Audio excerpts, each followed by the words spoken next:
दो चीज़ों पर आधारित होती है। एक तो स्टॉक, इसको बोलते हैं अपन फिशिंग, मतलब थोड़ा सा वो आपको लालच देंगे, आप इतना पैसा लगाएंगे आपको इतना मिल जाएगा। या एक होता है बड़ा इन्वेस्टमेंट प्लान करने करने के लिए बोलेंगे आप 2 लाख इन्वेस्ट कर दीजिए, आपको 1 साल बाद 4 लाख मिल जाएंगे आपको। तो आप जीवन में इतना बिल्कुल समझ लीजिए, फ्री में आपको कहीं कुछ मिलने वाला नहीं है संसार में। क्या आपने कभी किसी को फ्री में 500 रुपये दिए हैं क्या? तो आपको कोई 5 लाख क्यों देगा? तो ये चीज़ें हमेशा दिमाग में रखो, बिना मेहनत के संसार में कुछ मिलना नहीं है आपको, है ना। हाँ, बताएं ना। दरअसल क्या होता है लोगों कि कोई गरीब व्यक्ति है, अब जैसे कि मान के चलिए उसकी आय नहीं है या फिर वो पैसे को लेकर के थोड़ा सा परेशान है, तो कई बार दोस्त लोग आते हैं जो कि जो साइबर जो क्राइम चल रहा है उनके संपर्क में होते हैं। वो जैसे कि मान के चलो सपोर्ट मैं ही हूँ, मेरा दोस्त मुझे आके बोलेगा भैया एक्चुअली में क्या है, आप एक अकाउंट खुलवा लीजिए जिसमें मैं आपको 20,000 रुपये दे दूंगा। और छोटी सी बात है यार, क्या करना है उसमें, तुमको सिर्फ अपना आधार कार्ड देना है, मोबाइल नंबर देना है और तुम सेव रहोगे। तुमको 20,000 रुपये आप जैसे अकाउंट खुलवाते हो मैं आपको तुरंत दे दूंगा 20,000 रुपये। तो वो 20,000 रुपये के लालच में कई बार मैंने देखा है कि वो 20,000 तो ले लेते हैं। जब वो चैन खुल के आती है सामने, जब वो क्राइम जो करने वाला है वो पकड़ता है, तो चैन ऐसे बनती हुई आती है और वो व्यक्ति भी पकड़ा जाता है जिसने 20,000 रुपये लिए थे। तो उसके बाद में 20,000 लेने के बाद में कई बार होता है कि पुलिस में और या फिर कोर्ट में या फिर कहीं भी 20 से मतलब 1 लाख भी लग सकता है उसका। तो थोड़ा सा 20,000 के लालच में आप अपनी ज़िंदगी बर्बाद ना करें, अपनी छवि बर्बाद ना खराब ना करें। लोगों से बस यही कहना है। इसी को फिशिंग कहते हैं, छोटा सा लालच देके उसमें इन्वॉल्व कर लेना और फिर बाद में आपसे उल्टा एक्सटॉर्शन होना। बैंकिंग और वित्तीय सुरक्षा, UPI PIN card number, CVV, हर एक उस पर आपका जो डेबिट कार्ड रहता है उस पर सीवीवी नंबर रहता है। तो सीवीवी नंबर, ओटीपी किसी के साथ कभी भी साझा न करें किसी भी परिस्थिति में। कभी बैंक के नाम से कॉल आता है कि मैं इस बैंक से बोल रहा हूँ या इस, उनके पास लगभग आप ये समझ लीजिए, अगर आप सोशल मीडिया पे एक्टिव हैं, बैंक में आपने बैंकिंग सिस्टम को फॉलो किया हुआ है, तो आपका 80% डाटा लीक है, आप इतना समझ लीजिए। थोड़ा बहुत डाटा है जो फ्रॉड हैं उनके पास नहीं है। वो छोटी मोटी जानकारी लेने के लिए वो आपसे संपर्क करते हैं, एक दो पॉइंट की जानकारी मिल जाए तो वो आपका पूरा सब लीक कर देंगे, है ना। तो इसलिए वो आपसे संपर्क करते हैं। तो इन चीज़ों में कभी भी बैंक आपको मोबाइल पे कोई जानकारी नहीं मांगती है। मोबाइल बैंक जब भी जानकारी मांगेगी आपसे, आपसे बैंक में आने के लिए बोलेगी, आप बैंक में आइए ये चीज़ें उपलब्ध कराइए। तो कभी भी कोई भी जानकारी मोबाइल पर उपलब्ध मत कराइए। कोई पूछ रहा है कि मैं इस बीमा कंपनी से बोल रहा हूँ, आपने यहाँ का बीमा कंपनी में आपने कहीं कहीं LIC या जहाँ भी ले रखे हैं, वो भी डेटा उनके पास रहता है। फ़ोन आएगा कि आपने, आपका बीमा है इस कंपनी में, इतना हो चुका है, इसमें आपको बोनस मिलता है एक बाद में, तो ये बोनस आपको मिलना है, तो इसके लिए आप ये चीज़ें बता दीजिए। तो उसको आप बताइए आपके यहाँ कोई स्थानीय ऑफिस है क्या लोकल में, तो हम स्थानीय ऑफिस में पहुंचकर सारा डिटेल उपलब्ध करा देंगे।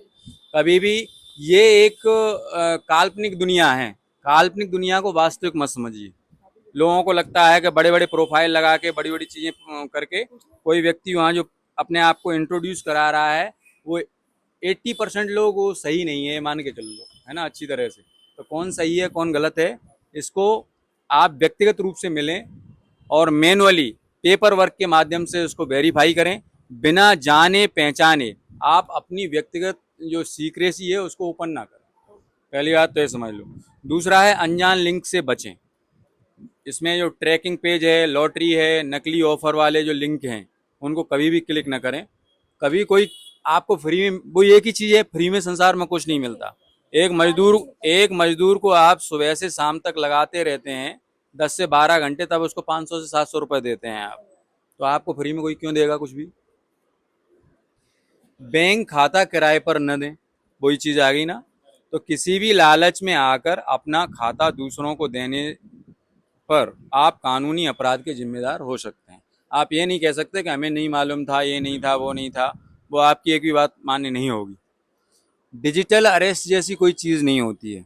बहुत सारे लोग बोल देते हैं कि आपका बेटा यहाँ पकड़ लिया गया है, थाने पे बिठा लिया गया है, और आप अपना ये तुम्हारा जो ऑनलाइन कम्युनिकेशन चल रहा है, आप ऑनलाइन चर्चा करते रहिए और हम आपको जैसा जैसे इंस्ट्रक्शन देते जाएं वैसा आप करते रहिए। इतने पैसे वहाँ पहुँचा दीजिए तो मैं रफा दफा कर दूंगा आपका केस। इस तरह की जो चीज़ें होती हैं तो उनसे बचें, है ना, क्योंकि डिजिटल अरेस्ट जैसी कोई चीज़ होती ही नहीं है। कोई भी संस्था एजेंसी आपको अरेस्ट करेगी तो व्यक्तिगत रूप से उपस्थित होगी, अपनी पहचान देगी, संबंधित थाने पे या संबंधित संस्था ईओडब्ल्यू है या जो भी वहाँ ले जाएगी। वो सारे बोल देते हैं हम कस्टम से हैं, आपका लड़का मुंबई घूमने हुए आया था तो यहाँ पे इस सामान के साथ पकड़ा गया है, इतना रुपया इस अकाउंट में भिजवा दीजिए। तो ऐसी कोई चीज़ नहीं है।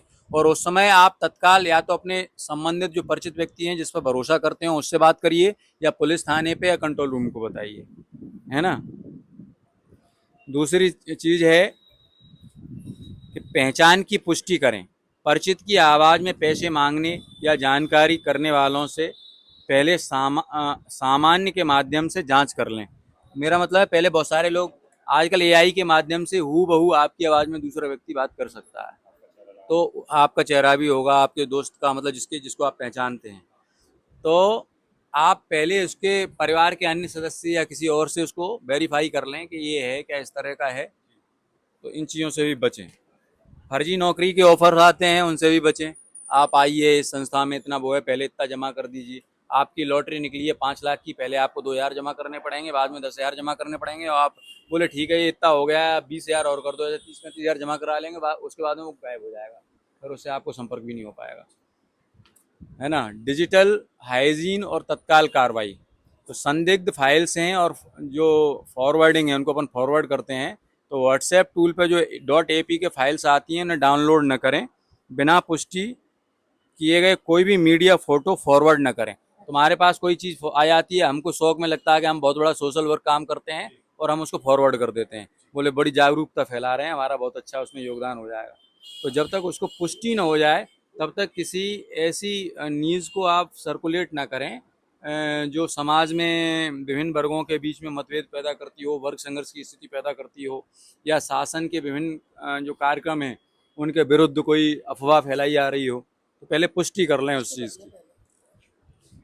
और वही चीज़ आ गई कि अपने उसमें मौजूद पासवर्ड रखें। अपने अकाउंट्स के लिए 2 फैक्टर ऑथेंटिकेशन का उपयोग करें और पासवर्ड को नियमित रूप से बदलते रहें। एक पासवर्ड लंबे समय तक न रखें, समय समय पर अपना पासवर्ड बदलते भी रहें। और उनको कहीं ऐसी जगह लिख भी लें, क्योंकि बार बार बदलते रहते हैं तो फिर याद भी नहीं रहता, है ना। 1930, किसी भी साइबर धोखाधड़ी की स्थिति में तुरंत 1930 पर कॉल करें या cybercrime.gov.in पर कॉल करें।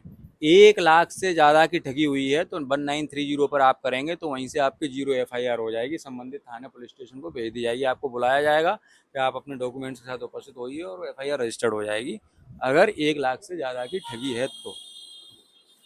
ठीक है ना। यही छोटी छोटी चीज़ें हैं। ये तो आप इन्फॉर्म नहीं कर सकते क्या इन्फॉर्म तो तभी कर सकते हैं। पता है मेरे को कल रात को 8 बजे कॉल आया कि मैडम आपको क्रेडिट कार्ड बनवाया है। मैंने कहा भैया, मैंने कहा ये टाइम कितना हो रहा है, बोले 8 बजे का। ठीक है, आप बात करो। बोले हमारा 24 घंटा खुला रहता है। मैंने मेरे को नहीं बनवाना। बहुत सारे लोग जब भी कहते हैं आपका इतने लॉटरी खुली है 10 लाख की 20 लाख की, तो उनसे कहो कि आप उसमें से जितना भी आपका चार्ज बनता है उतना काट लो, बाकी रुपए दे दो। पूरा पसारी की 10 लाख बनाया तो आप 50 लाख का 50,000 काट लो, 9.5 लाख भेज दो हमारे मेरे अकाउंट साथ में ऐसा हो चुका है ना। में, है ना।